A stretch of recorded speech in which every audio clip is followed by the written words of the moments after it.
আসসালামু আলাইকুম। প্রিয় দর্শক, কদিন আগে সরকারের খুব গুরুত্বপূর্ণ একজন ব্যক্তির সঙ্গে আমার দেখা হয়েছিল এবং সেখানে নানা কথার পর আমি একটা কথা জিজ্ঞাসাই করলাম যে এই নির্বাচনে আওয়ামী লীগের লোকজন, আওয়ামী লীগের ভোটাররা আপনাদেরকে এত এত ভোট দিল, কিন্তু বিনিময়ে আপনারা আওয়ামী লীগের রাজনৈতিক কর্মকাণ্ড নিষেধাজ্ঞার যে অধ্যাদেশ সেটাকে আইনে পরিণত করলেন,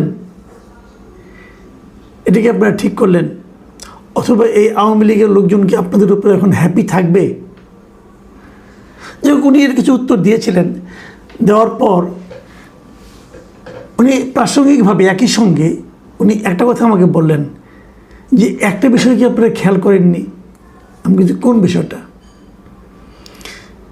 এই যে শিরিন শারমিন চৌধুরী যে এত দ্রুত ছাড়া পেয়ে গেল, এটা কি আপনাদের মনে কোনো রকম কোনো প্রশ্ন জন্ম দেয়নি?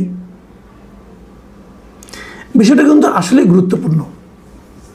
শিরিন শারমিন চৌধুরীকে গ্রেপ্তার করা হয়েছিল এপ্রিল মাসের 7 তারিখে। ঠিক 5 দিনের মাথায় উনি ছাড়া পেয়ে গেলেন, ওনার জামিন হয়ে গেল। ওনার বিরুদ্ধে কিন্তু মামলা ছিল প্রায় হাফ ডজন, মানে 6টার মতো।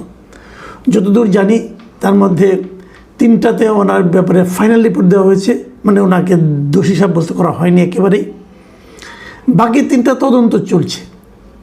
যে মামলায় ওনাকে গ্রেপ্তার করা হয়েছিল সেই মামলায় ওনার জন্য কিন্তু পুলিশ রিমান্ড ওনাকে চেয়েছিল, আদালত রিমান্ড দেয়নি, জেলে পাঠিয়ে দিয়েছে এবং তারপরে কদিন পরে জামিন হয়ে গেছে এবং জামিন হওয়ার পর উনি ছাড়া পেয়ে গেছেন।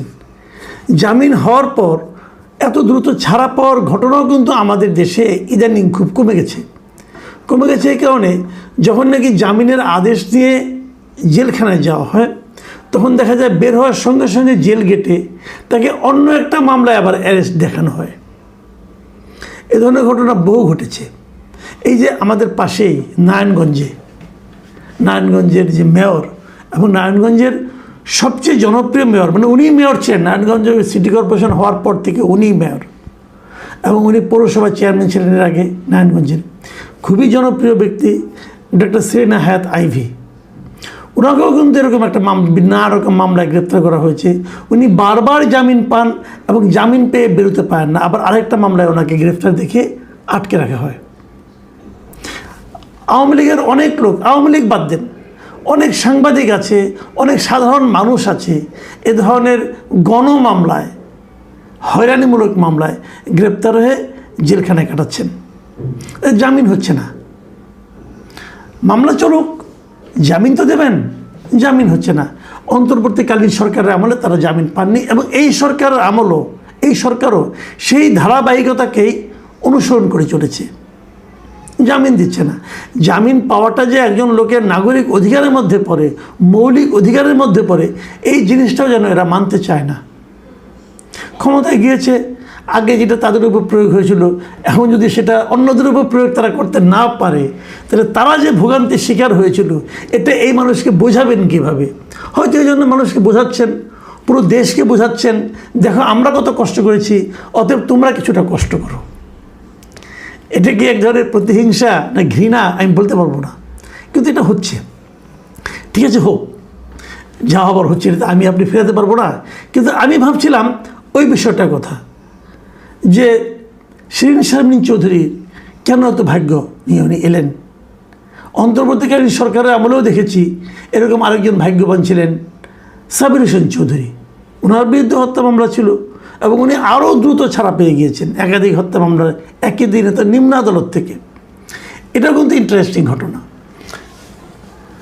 তো এটা কি আসলে অন্য কোনো রাজনীতির ইঙ্গিত দেয়? এই প্রসঙ্গটা ইদানিং উঠছে।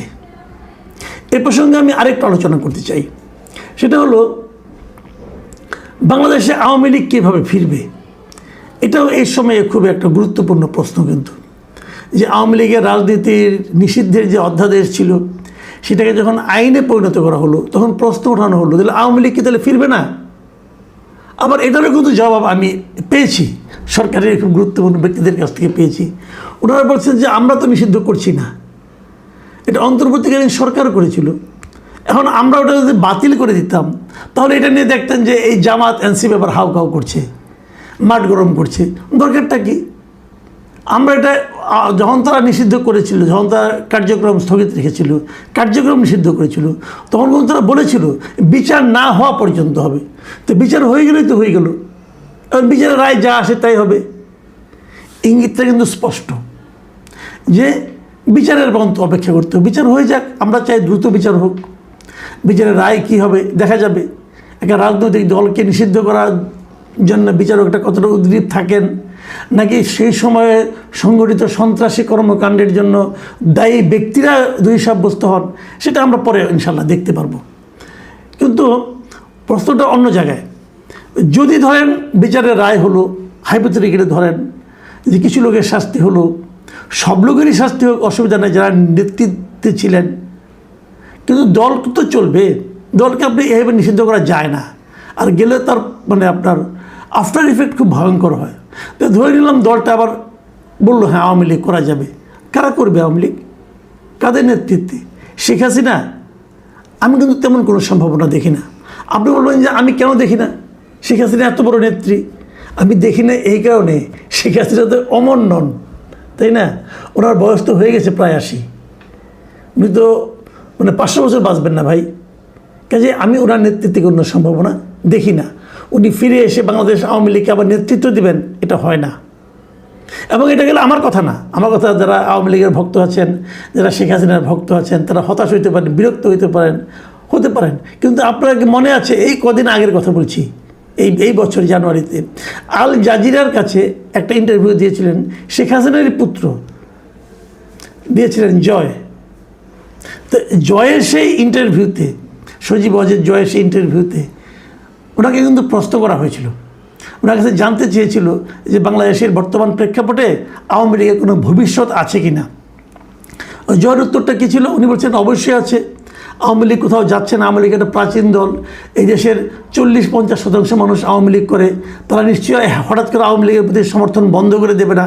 কাজেই আওয়ামী লীগ অবশ্যই আওয়ামী লীগের ভবিষ্যৎ আছে। তখন বলা হয়েছিল তাহলে আপনার মা কী হবে? আপনার মা যদি ফিরে যান তাহলে উনি কি আর রাজনীতিতে থাকবেন না অথবা থাকবেন? তখন জয়ের উত্তরে কী বলেছিলেন শুনে আমি হুবহু পড়ে শোনাচ্ছি। জয় বলেছিলেন না, তার বয়স হয়েছে, এমনিতেই এটা তার শেষ মেয়াদ হতো, তিনি অবসর নিতে চাচ্ছেন। খেয়াল করুন, তখন ওই সাংবাদিক শ্রীনিবাস জৈন, ওই সাংবাদিকের নাম, উনি প্রশ্ন করেছিলেন তাহলে এটাকে কি হাসিনা যুগের সমাপ্তি বলা যায়? শেখ হাসিনার ছেলে জয়, সজীব ওয়াজেদ জয় বলেছিলেন সম্ভবত তাই। এই যে সম্ভবত তাই, এটা কে উচ্চারণ করেছেন? শেখ হাসিনার পুত্র। তো শেখ হাসিনার পুত্রই মনে করেন যে বাংলাদেশের আওয়ামী রাজনীতিতে শেখ হাসিনার আর কোনো সম্ভাবনা নেই। তাহলে শেখ হাসিনা বাদ, তাহলে নেতৃত্ব কে দিবে? হাসিনা পরিবার। হাসিনা যে সমস্ত, যে পরিবারের জন্য শেখ হাসিনা ডুবেছেন, সেই পরিবারের লোকেরা, শেখ তাপস, যাকে ঢাকার লোক পেলে কি করবে আল্লাহ জানে একমাত্র, সে নেতৃত্ব দিবে? তাহলে কে দিবে? এই নেতৃত্ব কিন্তু যত যাই বলেন আপনার, নতুন নেতৃত্ব আসবে। দেখুন শেখ হাসিনার ভবিষ্যতে আমি আরেকটা কথা বলি।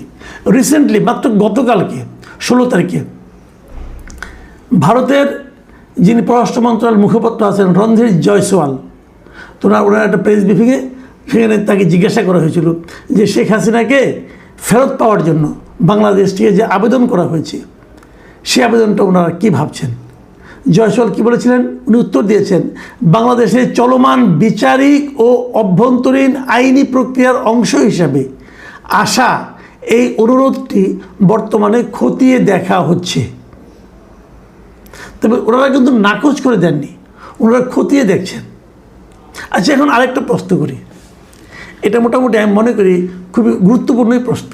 শেখ হাসিনা আসলে কী করছেন? উনি কি মুক্ত আছেন?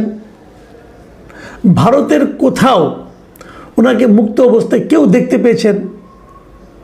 অনেকে কিন্তু শেখ হাসিনার এই থাকার সঙ্গে ওই দালাই লামার অবস্থানটা করেন, বিচার করেন। দালাই লামাও তো ইন্ডিয়াতে আশ্রয় পেয়েছে, হ্যাঁ পেয়েছে, পাওয়ার পর দালাই লামা কিন্তু সারা দুনিয়ায় ঘুরে বেড়াচ্ছে।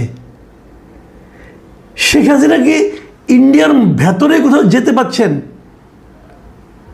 ভারতে তো অনেক আওয়ামী লীগের নেতাকর্মী আছেন, তো তাদের নিয়েও তো উনি মিটিং করতে পারতেন, এক জায়গায় বসতে পারতেন। তা কি করছেন? কোনো নিউজ শুনেছেন এরকম?